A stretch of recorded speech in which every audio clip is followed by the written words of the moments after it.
live from the westernunion.com VIP lounge. It's good to meet you. First time, Yeah, but I feel like I know too. you. Oh, thank you. Yeah, I man. think. Everything going well? Yeah, everything's really good. So I thought we'd, obviously talk about the music first. Congratulations on Team. Thank you. Personally, I love the track. Great track. Thank you. Digital Distortion drops early June, we know. Yes. Right?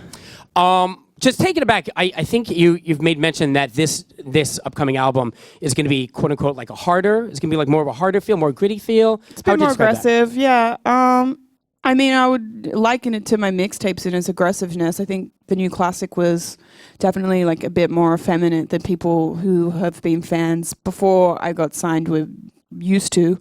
So this is more of a step back to that. But it's still really fun. Give me some of the, for lack of a better word, some of the elements that are going to make it different. Obviously, we talked about the sound a little bit, but, is there any things that might stand out with this upcoming album we can look forward to?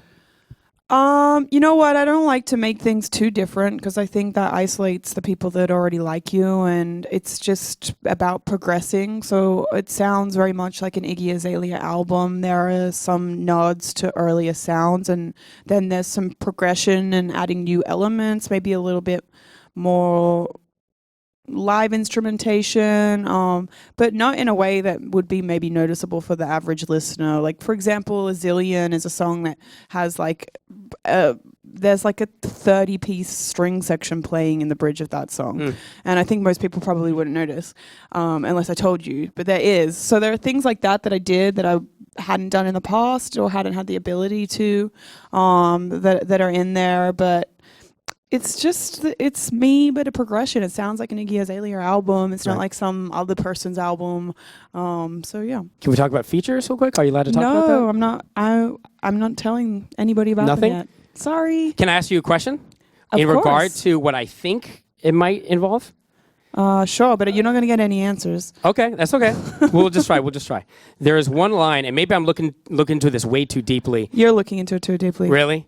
The Chicago chance line? It just was a line that was there, and I took it. It's not a reference necessarily to who's on my album. Got it. Yeah. I like the sound of the new song. I really do. Thank you. I've heard you say in the past something in reference to, regardless of what you're, if you're pop or hip hop, you really don't care, right? At the end of the day, No, I good don't music. think anybody should care. I don't know. I mean, I did grow up when I was younger, and I was like, I like hip hop, and I went through a phase of I don't want to listen to anything other than hip hop music, and I don't know. I think I just don't see the younger generation really listening to music in that way. I think people seem much more open to liking all different types of music, and people's playlists seem to be much more eclectic than what mine was when I was 14. So I think that artists should reflect that in their style and not be afraid to experiment. So I always try to. I love it. And at the end of the day, I mean, a good song is a good song. You listen to it, it makes me want to, like, when you guys hear Team, does it make you want to move? It makes me want to move. Yeah, it really that's always the test, I think. Right. If it doesn't make you want to, like, bump your head, then trash it. I start to twerk, like in the studio. It's really awkward. You do? Man. Oh. Raunchy. Team. Who's on your team right now? I know you have a very short list on your team. Who would be your ride or die right now? I don't know. You guys always want me to say famous people, but my really close friends are like non-famous regular people that you guys don't know. So I just be throwing out names. Like Samantha, Stacy, those aren't my real friends. Alejandra? It would be meaningless. Yes, Alejandra is definitely my best friend. She's Wonderful. over there. And then, hi Alejandra. And then... That's Ashley, but she's in the other room. Ashley's good too. But you are friends with Demi Lovato. Yes, I'm friends with Demi Lovato. And you guys met, how did you guys meet? What was the story behind that? I actually met Demi at a show for Vivo because we both had 100 million views, and they were doing a special show for both of us to celebrate it. But we didn't exchange numbers or anything like that until we both went to Jennifer Lopez's Halloween party because we're both friends with Jen. And I had this like paparazzi attack type incident out the front of a supermarket, if anyone's seen it. And she came up to me and was like, hey, hope you don't mind, but I saw the video of you chasing those paparazzi with a shopping trolley, and I think I know that Ralph's. is it blah, blah, blah, blah, blah, blah, blah, Ralph's? I was like, yeah, that's the Ralph's I shop at. And she's like, I live down the street from you. Like, we should hang out. And so then we figured out we live like within a couple of blocks of each other, actually really close. And we started hanging out from that. So yeah, she like got peeped to my location from my paparazzi attack video. It was pretty good. That's cool. Is that the worst paparazzi run-in you've ever had? Of course, it's the only time we've ever had any physical altercation, and the last time that will ever happen too. Yeah. So by the way, you and I have something in common. What? It's not the height. It's definitely not the height. What is it? I was nervous when you're walking out. I was wondering like if you're gonna be wearing heels. Oh, well, of course I will be. But we're sitting down, so we look fine. I think we look good. You don't drink, and I don't drink. Oh, okay. Yeah, I don't have that in common with many people nowadays. So but how exactly? What is the reason for you not drinking? Because I think our reasons are quite different.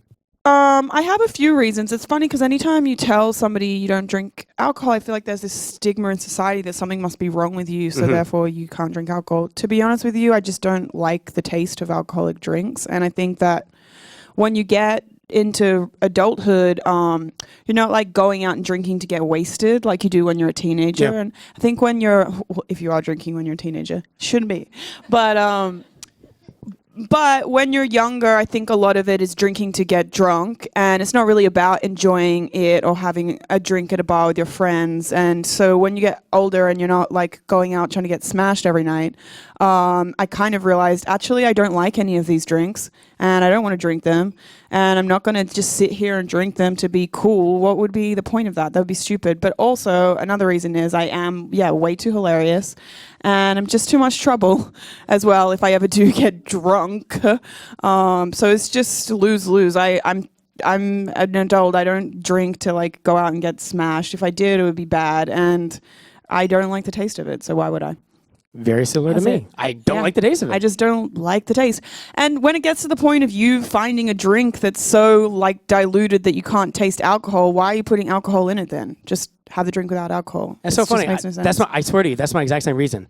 Like when people be like, "There's fruity ones that taste so good." I'm like, "But without the alcohol, do we have to put alcohol in it then? Why don't we just have a fruity drink?" I don't know. Maybe just people makes no sense. They want the reason just to get messed up. Exactly, but I don't need to get messed up. Exactly. I love it. Let's do a quick game, yeah? Yeah, sure. Quick game. Very easy. I'm just going to ask you rapid fire questions. Okay. And just answer them. All right. Easy. Quickly as possible. Easy peasy. Guys ready?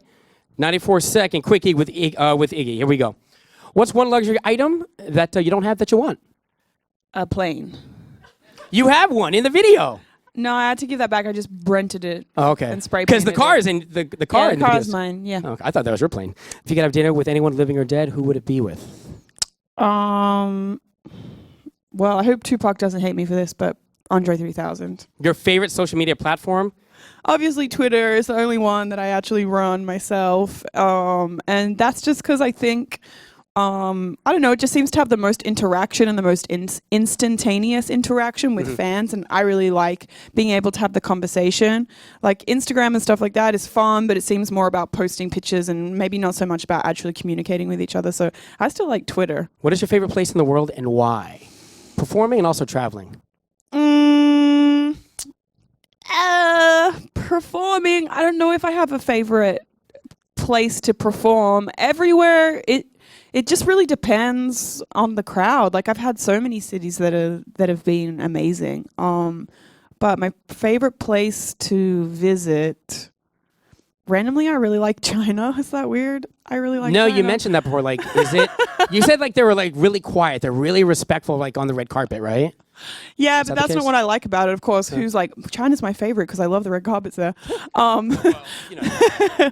The thing I really like about China is, well, maybe I have a lot of childhood memories because my aunt is Chinese and my uncle lived in China for like 10 years, so I used to go there all the time as a kid, and I just really love the shopping there, and I like to go around in all the markets, and it's kind of the one place in the world that I can still go and nobody knows who I am, and I can walk around like a normal person and do something, I guess, that's nostalgic to me, that I can, everything else, like when I go to Miami or even back to my hometown, it's not the same, and I can't walk around or do those things that I remember doing, but China's kind of the one place I do have a lot of memories as a child, and I can still do all those things exactly like as they were. So it's a bit of a time capsule for me. So that's why I like China. They kind of leave you alone, give you your space. Yeah, and I can go and show my friends like I used to come here when I was a kid, and this place has the best shopping, and it's just cool. It's like you can time warp into somewhere that you're just like normal again. You need that sometimes. Yeah, exactly. It's fun. It's better for shopping because you want to be able to like shop around, not get. You know what's crazy? I've never been. I'm gonna really go. It's good. I'm gonna go for my first time at the end of the year. They don't make it easy to go. Here's the thing: you visas and stuff. You need to get like a special like China visa. Yeah, I know. I didn't know about this. Well, unless you go for less than 3 days, because now if you're going just passing through, you don't have to have a visa. But who would want to fly that far for that short amount of time? Thank you. Yeah. Let's see. Do you miss being normal and not famous? No, I don't know. It's not something I really think about. Like this is what I am and there's no going back. So it's kind of not really a question I spend much time pondering because I try not to waste my energy on thinking about things you just absolutely can't control. Sure. I am. It's got its good and bads. Can never not be. So it is what it is. All right, last question. This is from Jacqueline San Jose. What is the one item you can't leave your house without? Your go-to. My go-to thing I cannot leave my house without. I guess I'll just be boring and say my wallet because I do leave my house without my phone all the time, and then I'll realize I forgot it and being like, oh well. But I need my wallet. Otherwise, what would I buy? Love it. All right, so Digital Distortion, early June. We'll be on the lookout for that. Yeah. Team, buy it on iTunes. Support the music. Sound really aggressive, but I like that you. Well, I mean, the sound's aggressive. Buy it. The interview's a little bit aggressive. No, seriously, I really appreciate you being honest. Yeah, no, Team is awesome. Actually, I don't know if anybody follows me on Twitter, but I just heard the remix to Team like maybe 2 days ago now, and I'm obsessed with it. And I keep waiting for a phone call all day today to tell me when we're going to put it on iTunes. But I hope that everyone will keep an eye out for that too, because I never really care about remixes, but this song has a really great remix randomly that I'm like, everybody must hear the remix too. We'll be on the lookout for that. Yeah. For sure, man. Please do. Team, support it, check it out, and new album drops early June. Digital Distortion. Give it up for Iggy Azalea. Thank you. Wild 94.9.